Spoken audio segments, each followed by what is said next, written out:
자, 로마서 4장 지난 시간에 이어 두 번째 시간인데요. 하나님께서 우리에게 주시는 의가 무엇인가에 대한 말씀을 사도 바울이 지금 우리에게 증언, 증거, 또 변명하고 있습니다. 하나님이 주신 의, 그 의를 우리가 어떻게 믿음으로 받아들이느냐. 자, 이 문제에 대해서 유대인들은 이것에 대해서 걸림돌이 있어요.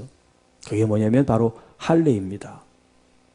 이 할례라는 것이 율법 가운데 하나인데 이 사람들에게는 이 할례가 마치 전부인 것처럼 그렇게 생각을 하는데 이제 문제가 있어요. 그러니까 유대인의 표가 뭐냐? 할례를 받은 것이고, 유대인이 아닌 하나님의 선택 밖에 있는 그런 이제 표가 뭐냐면 바로 할례를 받지 않았다는 거예요. 이게 이제 하나의 쌓인 표인데, 이 표가 이 유대인들에게 하여금 우월감을 줄 수 있도록 하는 요인을 제공인데, 물론 하나님이 말씀하신 할례는 그런 의미로 주신 게 아니죠. 표를 주신 것이 아닌데, 이 유대인은 이 할례를 하나의 자기들을 이렇게 다른 이방인들에게 우월하게 또 선택된 어떤 그런 특권 의식 같은 걸 느끼게 했다는 거예요. 자, 그런데 그 부분에 대해서 사도 바울이 지금 말씀합니다. 뭐라고 말씀합니까? 자, 9절에 보시면 그런즉 이 복이 할례자에게냐.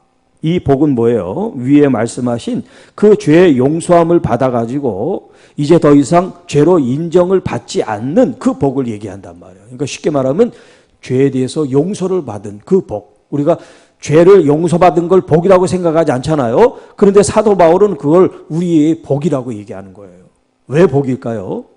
용서받지 못한 사람은 그 죄 때문에 하나님의 심판 앞에 놓이니까 우리는 적어도 우리 죄 때문에 하나님의 심판을 받지 않는단 말이에요. 왜? 하나님께서 우리 죄를 용서하셨으니까. 우리 죄를 인정하지 않고 하나님이 용서하신 그걸 지금 사도 바울은 복이라고 얘기한단 말이에요. 자, 이 복이 할례자에게냐. 그러니까 유대인들이 할례를 받았다고 그렇게 우쭐대고 우월하게 생각하는데 그들이 이 복을 받았느냐라고 지금 이 사도 바울이 질문을 하는 거예요. 혹은 무할례자에게도냐. 할례자들이 자기들이 그걸 복을 받았다고 생각하니까 그러면 그렇다 가정을 했을 때 그러면 할례 받지 못한 이 무할례자에게도 이 복이 있느냐라고 지금 얘기를 하는 거예요.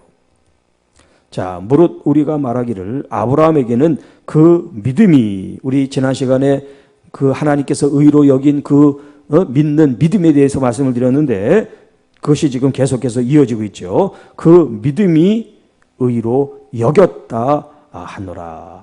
아브라함이. 그래서 아브라함의 예를 들었죠.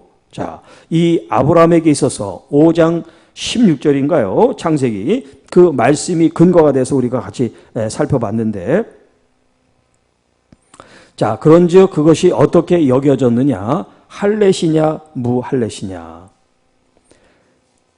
창세기 5장 하나님을 믿으니 그것을 의로 여겼다고 하는 그 본문 말씀을 지금 얘기를 하는데 그때는 아브라함이 할례를 받지 않았을 때예요.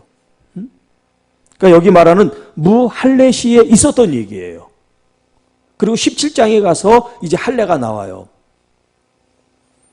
자, 그래서 여기 지금 이런 얘기를 하는 거예요. 할례시냐 무할례시냐. 할례시가 아니라 무할례시니라.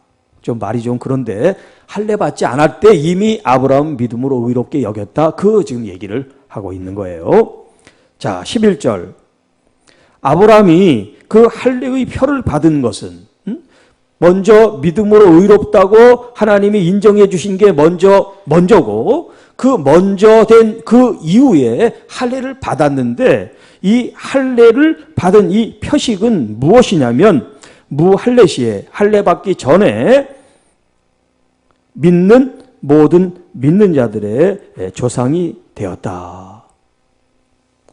왜 그러냐면 유대인이었지만 이 아브라함이 할례를 받기 이전에 이미 믿음으로 의롭다함을 받은 사람이란 말이에요.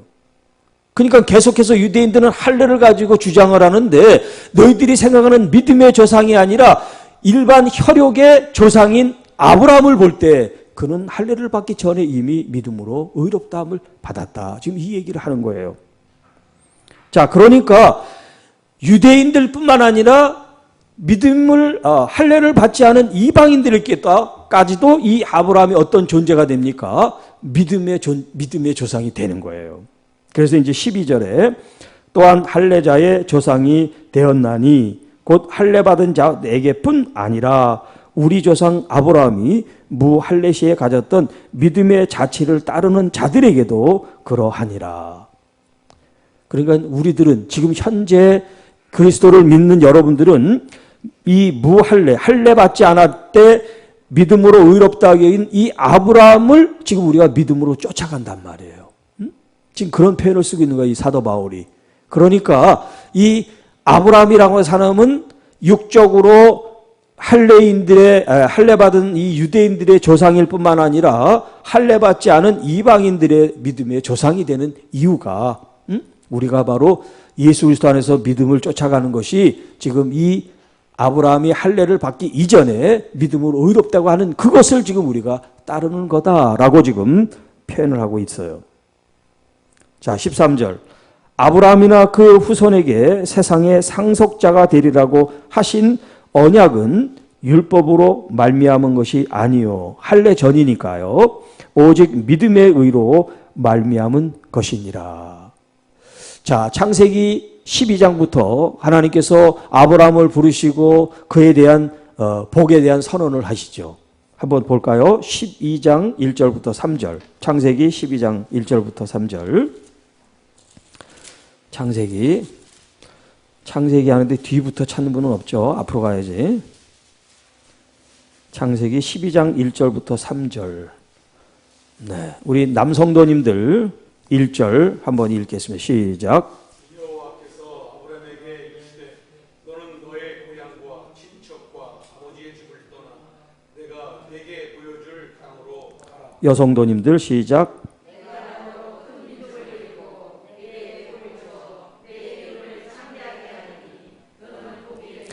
모두 같이.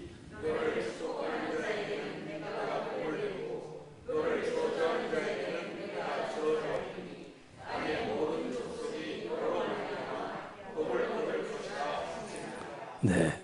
자, 이 하나님의 축복에 대한 말씀, 이 복을 선언하신 이 말씀은 이 아브라함이 할례를 받은 이유가 아니라는 거예요.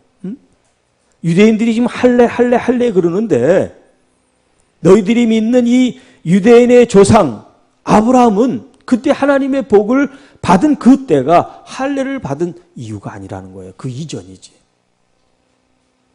그래서 지금 이 사도 바울이 유대인들이 할례를 전제로 구원에 대한 또 믿음으로 의롭게 된다는 이 주장에 대해서 아브라함이라고 하는 믿음의 이 조상을 통해서 그렇지 않다고 반박을 하는 거예요. 반박. 그들이 잘못된 믿음 체계를 가지고 있기 때문에 아브라함을 통해서 이것이 지금 아브라함에게서 우리가 지금 믿음의 길을 따라가고 있는데 아브라함은 할례를 받아서 하나님의 축복을 받고 또 그다음에 그 후손들이 하나님의 복을 누리는 믿음의 조상, 축복의 통로가 된 게 아니다라고 지금 표현하고 있는 거예요. 그래서 아브라함이나 그 후손에게 세상의 상속자가 되리라고 하신 이 언약, 이것은 율법으로 말미암은 것이 아니다. 오직 믿음의 의로 말미암은 것이니 할례를 받지 못한 이방 모든 사람들에게도 소망이 있죠. 우리가 만약에 할례를 받아야 된다. 할례를 받아야 구원받는다. 그러면 우리도 다 할례를 받아야 될 거 아닙니까? 그런데 하나님께서는 할례를 받았느냐, 할례를 받지 않았느냐, 그것이 구원에 이르는 조건이 되지 않는다는 말씀을 하고 있는 거예요. 자, 14절. 만일 율법에 속한 자들이 상속자이면, 자, 율법에 속한 사람들이 상속자라는 것은 지금 이 할례를 받은 유대인들을 말하는 거죠. 자, 유대인들만이 하나님께서 주시는 기업을 이루고 하늘의 축복을 받는다. 그렇게 단정을 한다면 이방인들은 하나님의 복을 하나도 받지 못하는 꼴이 되는 거잖아요. 하나님은 그러니까 유대인을 위한 하나님이죠. 유대인을 위한 하나님. 지금 이 유대인들은 그런 편협한 생각을 지금 하고 있다는 얘기예요. 만일, 그래서 만일이라는 말을 붙인 거예요. 만일 율법에 속한 자들이, 유대인들이 할례를 받았다고 하는 당신들이 상속자라면 믿음은 헛것이요. 믿을 필요가 뭐 있어요?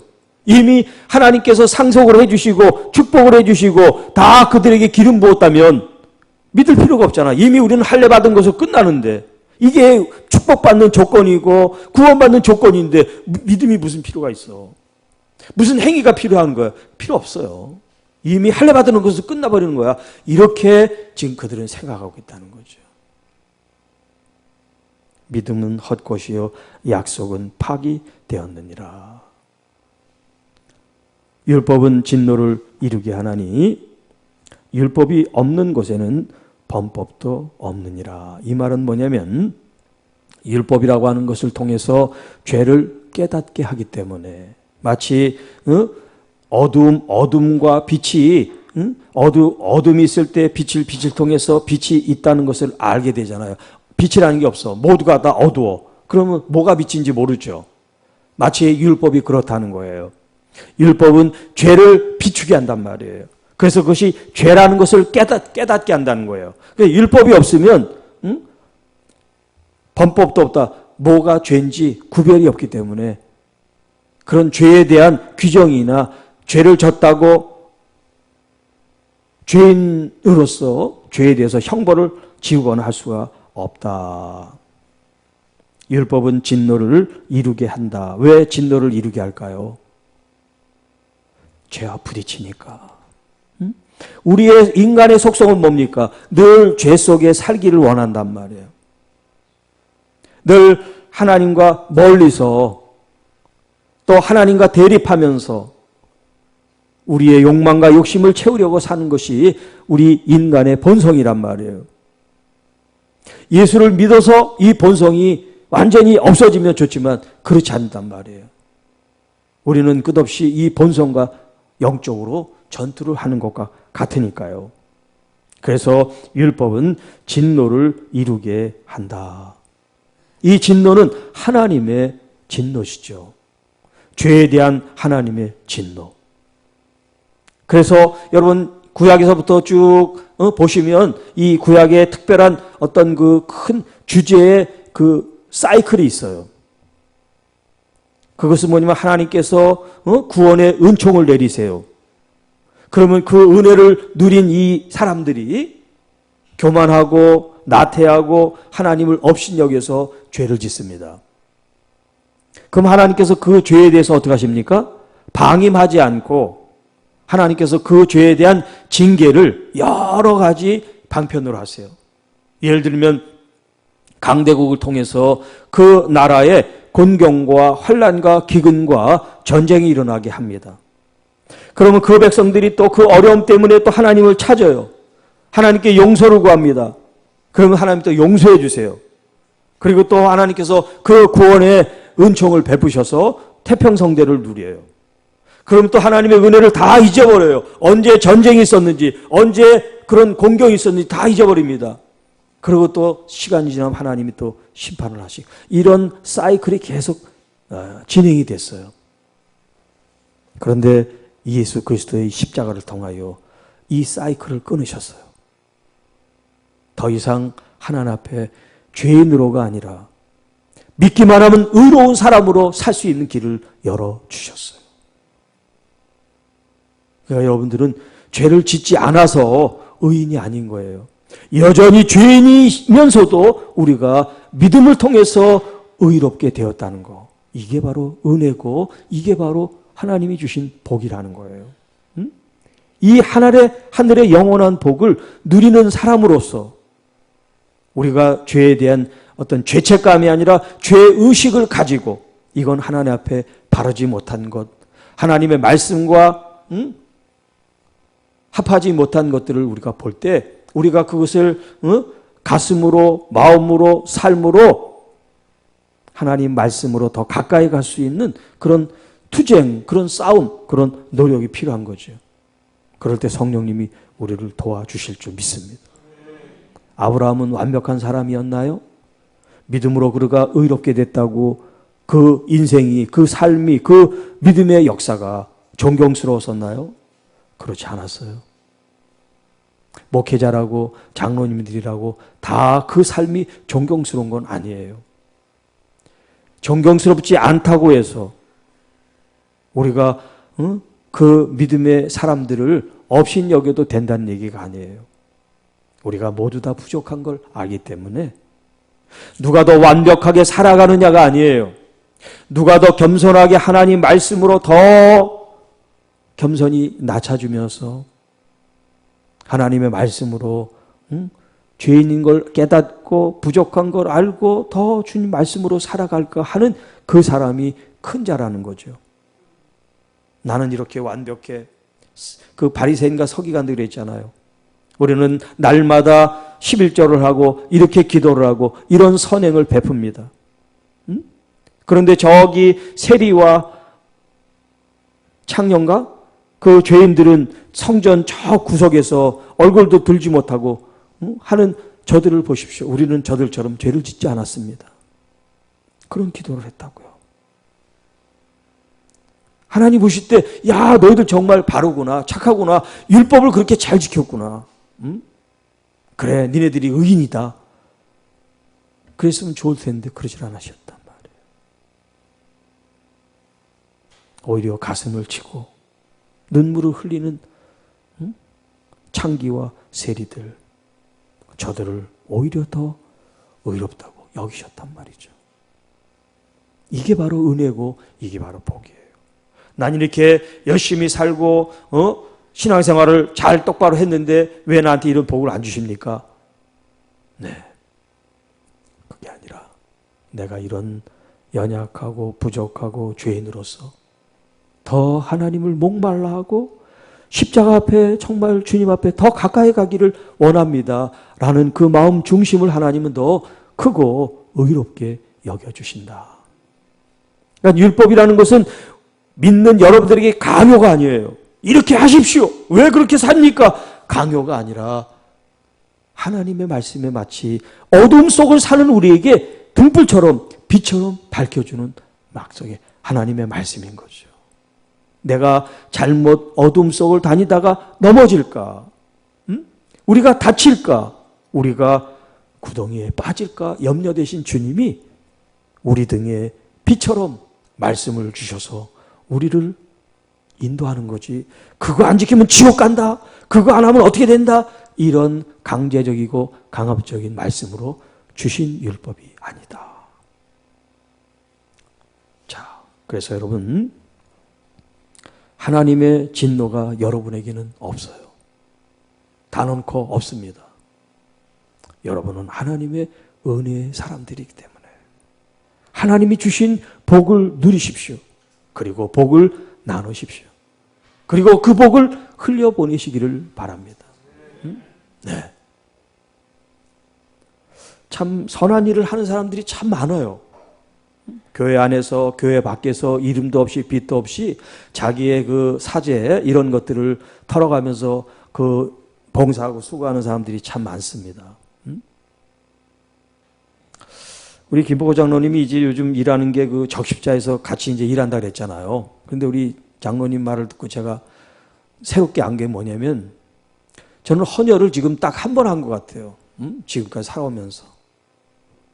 안 하신 분 자진해서 손 내리세요. 그런데 일주일에 한 번씩 하는 분들이 있대. 그 이제 업체하고 계약을 하다 보니까 얘기를 듣는데 일주일에 한 번씩이요. 그래서 지금 나이가 몇인지 300회, 뭐 200회 막 이렇게 하신 분들이 있대요. 그 사람에 비하면 아무것도 하는 사람들이 진짜 솔직히 반성 좀 해야 돼. 피는 또 생겨요. 이제 지금 70이라서 못하니까 그러지만 젊은 사람들은 헌혈도 좀 해야 돼. 네. 그렇게 그 사람들이 뭐 그거 하면 뭐 돈이 나옵니까? 뭐가 나옵니까? 그 피가 없는 그 사람들을 위해서 자기 건강한 피를 나누잖아요. 뭐 피뿐만 아니라 이 장기도 기증하는 사람도 있고 정말 그렇게 희생하는 사람들이 우리 주변에 있기 때문에 이 사회가 돌아가는 것 같아요. 이름도 없이 빛도 없이. 여러분 우리가 지금 헌금해서 튀르키예 구조합니다만 그 터키가 우리가 6.25 났을 때 참전한 국가예요. 1950년대 아무것도 없는 그때 그 사람들이 한국이 지금 전쟁이 났대. 그러니까 젊은이들이 와서 싸웠단 말이에요.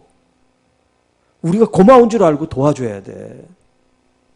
왜 거길 도와주냐 그러면 안 돼요. 그런 일이 없어라도 우리가 도와줘야지. 그런 일이 없더라도 우리를 파병국가 아니래도 도와줘야지. 우리가 지금 어딘가에 흘려보내면 이것이 20년 30년 뒤에 그 역천동 교회가 우리를 도왔었습니다 하고 그 후손들이 나와서 우리가 어려움에 처했을 때 도움을 줄 수 누가 알아요? 그건 모르는 거예요. 그러니까 여러분 어떤 상황이 되든 정말 빚을 내서 하라는 것이 아니라 할 수 있다면 우리가 정성을 들이하면 하나님께서 그것을 다 받으시고 때를 따라 은혜를 내려주실 줄 믿습니다. 교회적으로 여러분 개인적으로. 그래서 이번에도 그렇게 여러분들의 손길을 통해서 헌금이 되고 전해져서 참 감사해요. 여러분들의 마음이 거기 다 하나님 앞에 기록이 돼 있고 쌓여서 그 잘 전달되고 또 총회적으로 보니까 굉장히 많이 이렇게 지금 이렇게 구호 헌금이 거쳤더라고요. 그걸 이제 곧 보낸다는데 그게 얼마나 주님의 이름으로 전해지고 말이죠. 얼마나 좋은 일이에요. 네, 이것이 바로 율법에 따라서 살아가는 사람이 아니라 은혜로 살아가는 믿음의 사람의 산 족족 걸음걸음이 되는 줄로 믿습니다. 기도하겠습니다. 하나님 아버지 참 감사합니다. 이 땅에는 이름도 없이 빛도 없이 누가 알아주지 않아도 자기 할 일과 부르심과 책임과 사명을 다할 뿐만 아니라 연약하고 아프고 힘든 이웃들을 향해서 흘려보내고 나누어주는 사람들이 많은 것을 감사합니다. 우리 교회도 우리 성도들도 그 대열에 참여하게 하시고 왼손이 오른손이 한 일을 왼손이 모르는 그런 마음으로 우리가 섬겨 나갈 수 있도록, 그래서 이것이 언젠가 또 누군가를 힘들고 아플 때 도와주는 계기가 되게 하옵소서. 주님, 우리 장로님들을 축복합니다. 경영하는 사업장과 하시는 모든 일들 위에 같이 하여 주셔서 노년에 더 풍성한 은혜가 있게 도와 주옵시고, 우리 제장로님 특별히 하나님 머리부터 발까지 성령님 치료의 능력과 광선을 비추사 더 건강한 모습으로 하나님 앞에 믿음으로 승리하는 귀한 여정 되게 하옵시고, 또 우리 안수 집사님들, 우리 권사님들을 축복합니다. 하나님 한 분 한 분 주님께서 머리에 안수하여 주시고 사랑하는 우리 권사님들의 그 기도와 눈물이 하나님의 교회를 지탱하게 하시고 부흥케 하시고 또 그 기도가 하나님 나라를 이룰 수 있도록 역사해 주시고 그 기도대로 응답되는 가정들, 교우들, 특별히 아프고 힘든 교우들을 위한 중보 기도가 되게 하옵시고, 또 멀리서 선교하는 우리 선교사님들과 그 사역과 그 현지인들을 축복하는 아름다운 기도 소리가 되게 주옵소서. 이제 곧 있을 우리의 임직을 위해서 주님 준비하며 기도합니다. 하나님 함께하여 주시고 은혜로운 축제가 되며 이 임직을 통하여 더 주님께 충성된 우리의 마음과 자세가 되게 하시고, 임직받는 모든 분들에게 이전보다 더 주님이 행하시는 은혜와 능력과 감사가 그 가정과 일터와 자녀들 속에 넘쳐나게 도와주시옵소서. 이 모든 말씀 우리를 구원해 주신 우리 구주 예수님의 이름으로 감사하며 축복하옵나이다. 아멘.